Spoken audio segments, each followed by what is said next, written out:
Assalamualaikum warahmatullahi wabarakatuh. Alhamdulillahirabbil alamin wa bihi nasta'in ala umuri dunya waddin. Wassalatu wassalamu ala asrofil anbiya'i wal mursalin sayyidina Muhammadin wa ala alihi washabihi ajmain. Amma ba'du. Perkenalkan, nama saya Sukma, prodi Manajemen Pendidikan Islam, Sekolah Tinggi Agama Islam Inovatif Darul Ihsan. Di sini saya akan menerangkan tentang puasa ya, tentang puasa dengan mata kuliah ilmu fikih. Mudah-mudahan bermanfaat. Puasa adalah menahan atau mencegah ya. Mencegah dari apa? Dari makan, dari minum gitu kan.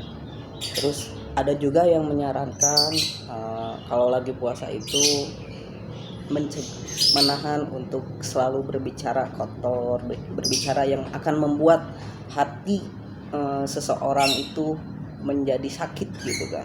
Nah itu bisa disebutkan seperti itu, bisa disebut dengan puasa berbicara ya. Dan untuk macam-macam puasa itu menurut syara ada dua. Yang pertama yaitu puasa wajib, yang kedua puasa sunnah. Nah, untuk puasa wajib itu contohnya seperti puasa Ramadan ya, itu salah satu puasa wajib. Puasa wajib diantaranya adalah puasa bulan Ramadan. Nah, puasa bulan Ramadan dilakukan setiap bulan suci Ramadan gitu kan. Nah, bulan suci Ramadan itu adalah bulan yang penuh berkah, penuh berkah, penuh ampunan, penuh rahmat dan serta kasih sayang dari Allah Subhanahu wa taala. Pada bulan tersebut umat Islam yang beriman harus melakukan ibadah puasa dengan tujuan agar menjadi orang-orang yang bertakwa. Nah, sebagaimana firman Allah dalam Al-Qur'an surat Al-Baqarah ayat 183, A'udzubillahi minasyaitonirrajim. Bismillahirrahmanirrahim. Ya ayyuhalladzina amanu kutiba alaikumusyamu kama kutiba alal ladzina min qablikum la'allakum tattaqun. Yang artinya, hai orang-orang yang beriman, diwajibkan atas kamu berpuasa sebagaimana diwajibkan atas orang-orang sebelum kamu agar kamu bertakwa. Quran surat Al-Baqarah ayat 183. Nah, adapun sabda Rasulullah Shallallahu Alaihi Wasallam yang artinya telah datang bulan Ramadan, bulan penuh berkah, maka Allah mewajibkan kalian untuk berpuasa pada bulan itu.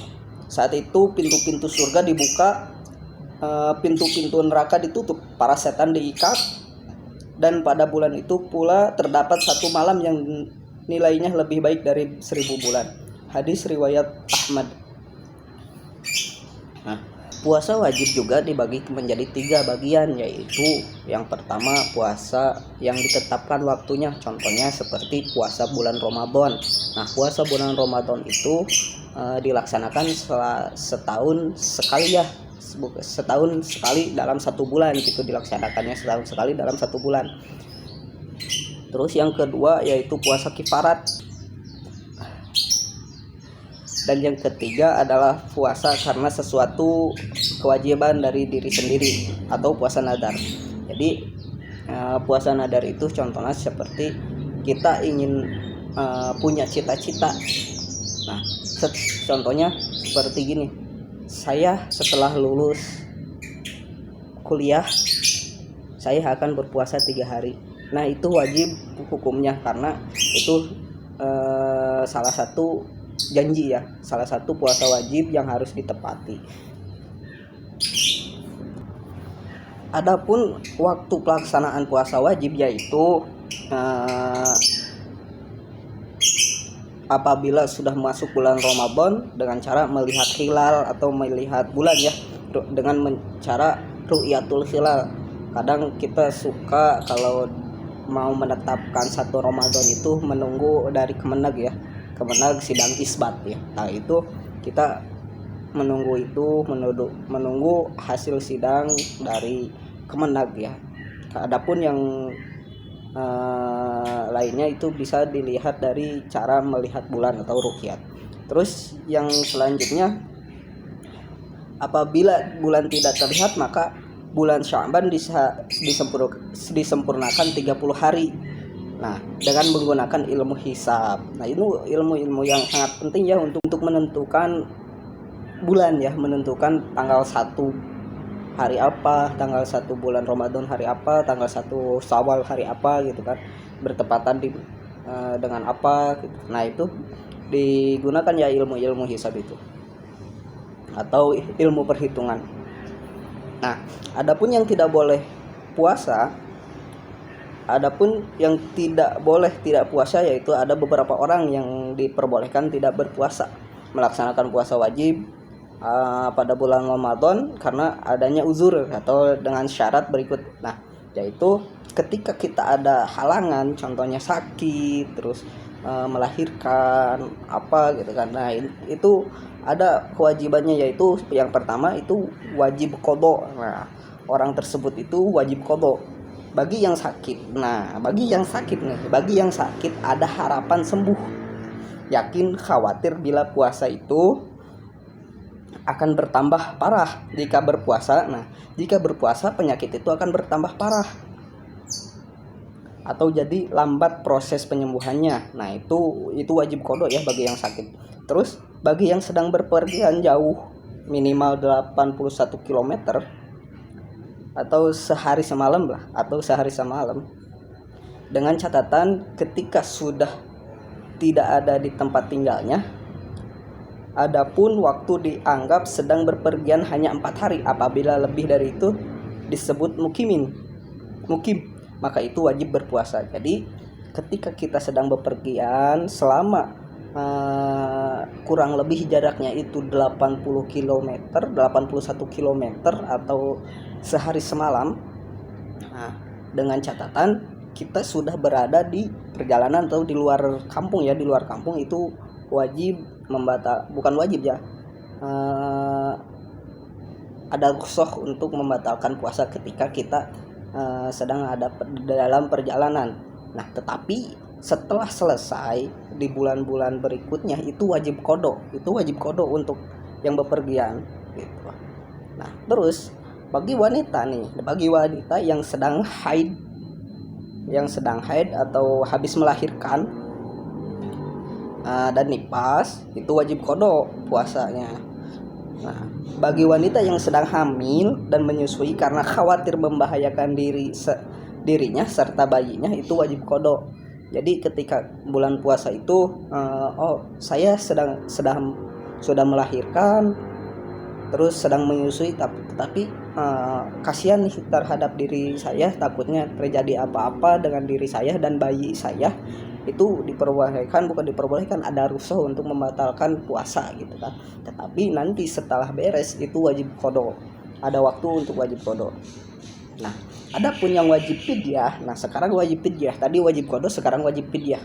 Nah, yang wajib fidyah itu yang pertama dengan memberikan 1 mud atau hari kepada orang miskin. Nah, bagi yang sakit dan tidak ada harapan sembuh, nah itu wajib fidyah ya orang ya. Terus yang ketiga yaitu orang tua yang lemah dan tidak mungkin kuat lagi untuk berpuasa. Nah, itu orang yang wajib fidyah. Orang-orang yang wajib fidyah. Nah, adapun yang wajib qadha dan fidyah itu ada bagi orang yang sedang menghamil dan menyusui karena khawatir membahayakan bayinya saja. Nah, tadi itu wajib qadha. Nah, sekarang wajib fidyahnya dulu. Yang wajib dua-duanya yaitu wajib qadha dan fidyah itu bagi orang yang hamil dan menyusui. Nah, sekarang wajib qadha dan kifarat. Wajib qadha dan kifarat itu bagi yang membatalkan puasa dengan cara bersetubuh. Nah, ini biasanya untuk suami istri yang sudah yang tidak tahan lah sedikit ya. Ini dengan cara bersetubuh atau bersegama. Nah, ini wajib ketika bulan puasa melakukan bersetubuh di siang hari gitu. Itu wajib qadha, hukumnya wajib qadha dan wajib kifarat. Nah, Untuk kodonya disesuaikan dengan berapa hari yang dibatalkan. Adapun macam kifaratnya ada 3. Nah, macam-macam kifarat ada 3. Ya, ada 3 pilihan ya. Yang pertama yaitu memerdekakan hamba sahaya yang mukimin. Terus yang kedua berpuasa di 2 bulan berturut-turut setelah selesai mengkodok. Terus yang ketiga yaitu memberi makan 60 orang miskin masing-masing 1 mud berupa bahan makanan pokok yang biasa dikonsumsi. Nah, terkait ukuran 1 mud ada perbedaan pendapat, di antaranya ada yang 576 gram dan ada juga yang 675 gram. Bahkan ada juga yang kurang atau lebih dari itu. Dan untuk selanjutnya yaitu puasa sunnah. Nah, amalan yang dianjurkan untuk mendapatkan keberkahan dan kedekatan dengan Allah daripada penciptanya adalah puasa sunnah. Meskipun tidak diwajibkan, namun puasa ini banyak membawa kebaikan. Contoh puasa sunnah ya, contoh puasa sunnah yaitu puasa hari Senin dan Kamis. Nah, ini yang dilakukan oleh Nabi Muhammad SAW ya, kalau nggak salah. Terus yang kedua yaitu hari Tasyuruk atau 9 Muharram untuk membedakan diri dari umat Yahudi yang berpuasa pada 10 Muharram saja. Nah, terus yang ketiga yaitu hari Asyura 10 Muharram. Nah, bertujuan untuk menghapus dosa-dosa setahun yang lalu. Nah, yang keempat adalah puasa sunnah 6 hari setelah Idul Fitri atau di bulan Syawal ya. Di bulan Syawal. Nah, ini dianggap sama seperti puasa selama 1 tahun. Mantap kali ya ininya. Tapi mudah-mudahan kita bisa melaksanakan puasa sunnah tersebut. Nah, terus yang kelima yaitu Yaumul Bid, tanggal 13 sampai 15 pada tiap bulan Hijriah. Tujuan utamanya yaitu untuk menyinari seluruh anggota tubuh khususnya wajah. Nah, ini yang ingin cerah gitu secara alami bisa nih mengamalkan puasa ini gitu kan. Nah, ini ininya. Terus yang keenam adalah hari Tarwiyah yaitu tanggal 8 Zulhijjah ya, yang bertujuannya untuk memperingati kisah ketaatan Nabi Ibrahim alaihissalam pada perintah Allah Subhanahu wa taala. Nah, yang ketujuh adalah hari Arafah, puasa sunnah di hari Arafah, yaitu yang dilaksanakan pada tanggal 9 Zulhijjah yang bertujuan untuk menghapus dosa setahun yang lalu dan setahun yang akan datang. Selain ada waktu puasa yang diwajibkan dan waktu puasa yang disunahkan, nah, ada juga waktu puasa yang diharamkan untuk berpuasa, yaitu pada 1 Syawal atau pada hari raya Idul Fitri. Nah, ini pun diharamkan ya untuk berpuasa, atau dilarang untuk berpuasa. Terus yang kedua Idul Adha atau tanggal 10 Zulhijjah. Nah, itu dilarang untuk berpuasa atau diharamkan untuk berpuasa. Terus yang ketiga yaitu hari Tasyrik yaitu antara tanggal 11, 12, 13 Zulhijjah. Nah, itu dilarang untuk berpuasa. Dan juga hari Jumat, nah itu dilarang untuk berpuasa, yaitu karena hari Jumat itu bagi umat Islam adalah hari keberkahan.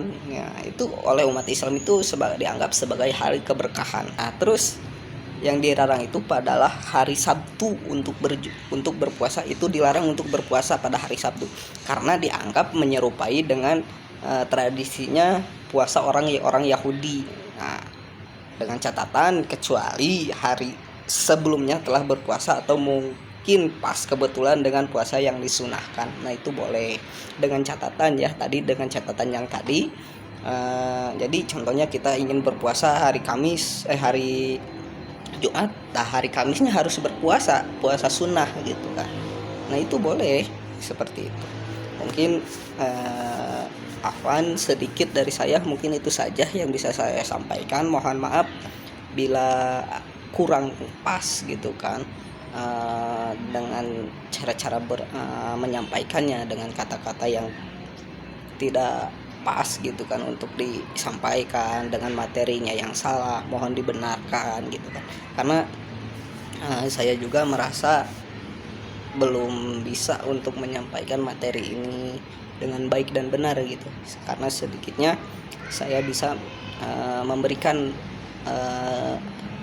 ilmu yang saya pahami tentang berpuasa ini.